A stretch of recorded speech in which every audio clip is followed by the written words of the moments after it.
철학자 장폴 사르트르가 남긴 아주 유명한 말이 있습니다. 다들 한 번쯤은 들어보셨을 것입니다. 인생은 B와 D 사이에 있는 C이다라는 말입니다. 영어 원문으로는 Life is C between B and D입니다. 여기서 B는 birth, 출생을 의미하고 D는 death, 죽음을 의미합니다. 그렇다면 C는 무엇을 의미할까요? 다 짐작하시는 대로 choice, 선택입니다. 인생은 선택의 연속으로 이루어집니다. 우리는 날마다 선택을 하면서 이 세상을 살아가고 있습니다. 어떤 선택은 우리의 인생에 미미한 영향을 끼치는 것 같지만 어떤 선택은 우리의 인생을 좌지우지할 만큼 인생의 방향을 바꿀 수도 있는 커다란 영향을 우리의 삶에 끼치기도 합니다. 그래서 불조심과 같이 선택의 중요성은 아무리 강조해도 지나치지 않습니다. 그리고 우리는 그리스도인으로서 하나님께는 영광을 돌려드리며 이웃들에게는 유익을 베풀며 우리 자신에게는 보람이 있는 그런 지혜로운 선택을 내릴 수 있게 해달라고 날마다 하나님께 간구해야 할 것입니다. 오늘 본문에는 인생의 문제 앞에서 아브라함이 어떤 선택을 했는지가 기록되어 있습니다. 첫째로 아브라함은 화평을 선택했습니다. 본문 8절을 제가 새 번역 성경으로 읽어보겠습니다. 아브라함이 롯에게 말하였다. 너와 나 사이에 그리고 너의 목자들과 나의 목자들 사이에 어떠한 다툼도 있어서는 안 된다. 우리는 한 핏줄이 아니냐. 아브라함의 가축의 목자들과 롯의 가축의 목자들 사이에 다툼이 일어났습니다. 그러자 아브라함은 롯에게 우리는 한 핏줄이기 때문에 다투어서는 안 된다고 이야기하고 있습니다. 다시 말해 아브라함은 화평을 선택한 것입니다. 사랑하는 여러분, 우리가 올 한 해 삼여전대를 섬기면서 선택해야 할 것은 바로 이 화평입니다. 잠언 17장 1절에 이런 말씀이 있습니다. 마른 떡 한 조각만 있고도 화목하는 것이 제육이 집에 가득하고도 다투는 것보다 나으니라. 여러분, 떡은 언제 먹어야지 맛이 있습니까?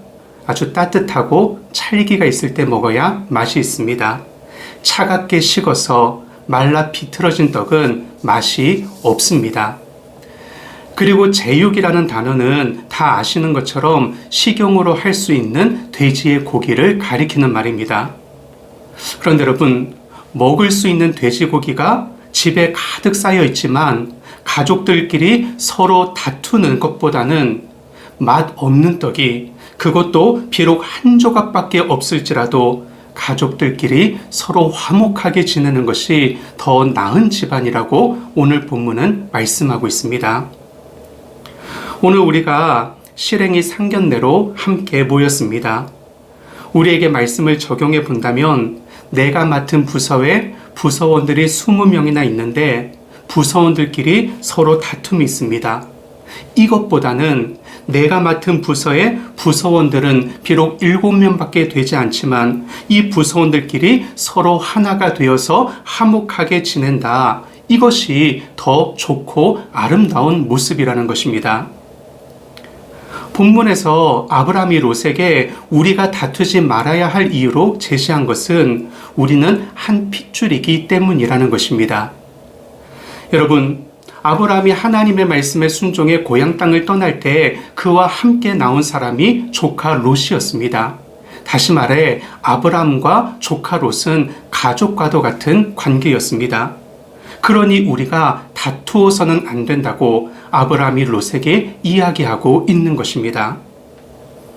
마태복음 12장 25절에 예수님이 하신 말씀이 기록되어 있습니다.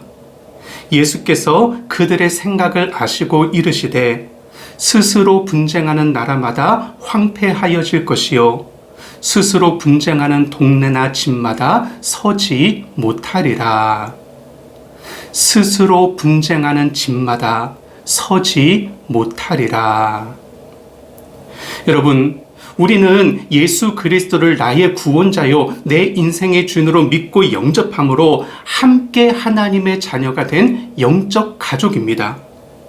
그런데 우리가 만약 다툼을 선택한다면 영적 가족 공동체인 우리 삼여전도에는 든든히 서가지 못할 것입니다. 야고보서 3장 16절은 시기와 다툼이 있는 곳에는 혼란과 모든 악한 일이 있음이라 라고 말씀하고 있습니다. 시기와 다툼이 있는 곳에는 혼란과 모든 악한 일이 있음이라. 간절히 바라기는 올 한 해 화평하기를 선택하심으로 우리 삼여전대회와 속해서 섬기시는 모든 부서들이 평강을 누리며 풍성한 열매들을 많이 맺을 수 있는 복된 한 해가 될 수 있기를 주님의 이름으로 축원합니다. 다음으로 아브라함은 양보를 선택했습니다. 창세기 13장 9절을 제가 새번역 성경으로 읽어보겠습니다. 내가 보는 앞에 땅이 얼마든지 있으니 따로 떨어져 살자. 내가 왼쪽으로 가면 나는 오른쪽으로 가고 내가 오른쪽으로 가면 나는 왼쪽으로 가겠다. 여러분, 아브라함은 먼저 결정할 수 있는 권한을 롯에게 양보했습니다. 아브라함이 롯보다 연장자입니다. 아브라함이 롯의 삼촌입니다. 우리가 보통 생각하는 관점으로 보자면 아브라함이 먼저 선택하는 것이 자연스러운 모습입니다. 그런데 아브라함은 중요한 결정을 먼저 내릴 수 있는 권한을 조카 롯에게 양보하고 있는 것입니다. 여러분, 양보 없이는 화평이 이루어지지 않습니다. 공동체 안에서 화평을 이루려면 서로 양보하는 모습이 필요합니다.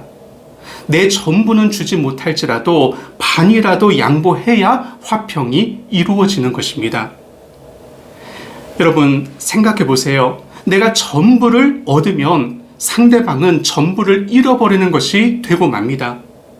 내 주장을 끝까지 고집하여 관철시키면 다른 사람의 의견은 결국에는 묵살을 당하고 묻히는 것이 되고 맙니다. 이래서는 화평이 이루어지지 않습니다.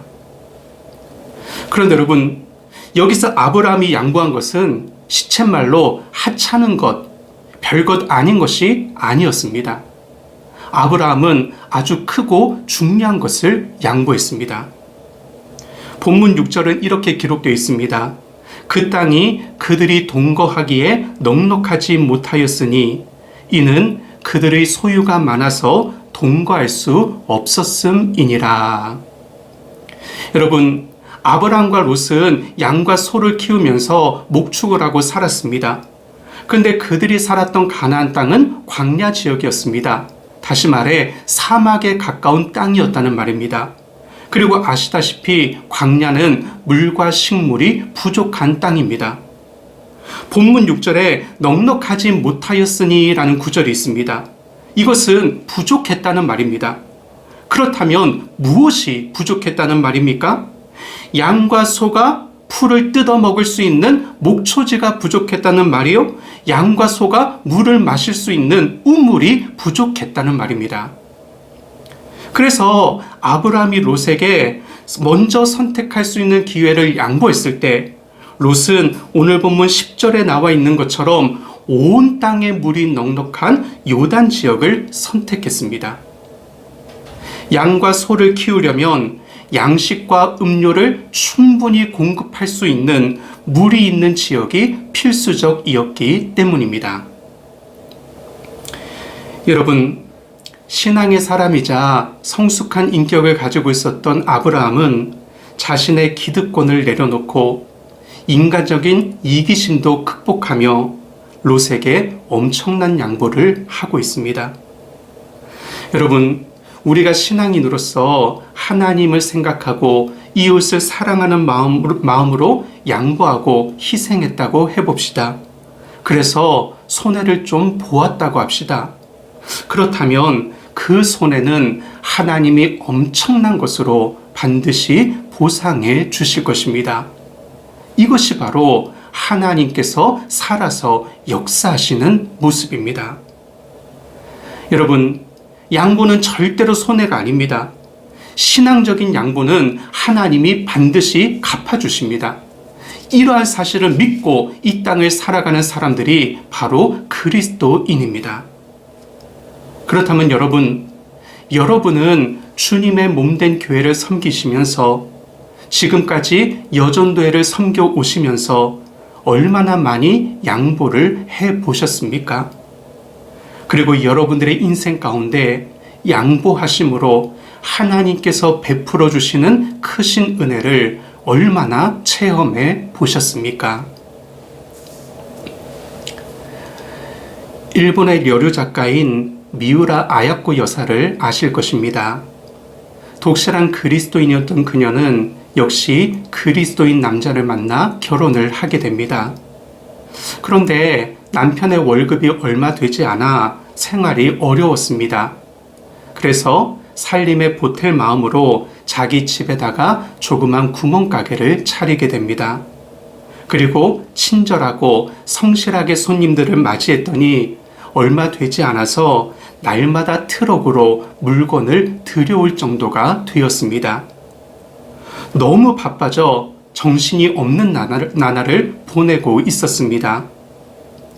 그러던 어느 날 퇴근하고 돌아온 남편이 그 모습을 보고서 부인에게 이렇게 말합니다. 여보, 장사가 잘 되는 것은 좋은 일이지만 이러다가는 다른 가게들이 문을 닫게 생겼소. 우리만 잘 살겠다고 하는 일이 하나님이 기뻐하시는 일은 아니지 않소. 부인이 남편의 충고를 받아들입니다. 그래서 점차 물건을 줄이고 손님들을 다른 가게로 보냅니다. 찾으시는 그 물품은 저희 가게에는 없습니다. 저 앞에 있는 가게에는 그 물품이 있으니 그리로 가서 사시지요. 이렇게 오는 손님들을 나누어 주었습니다. 그러다 보니 시간적인 여유가 생겼습니다.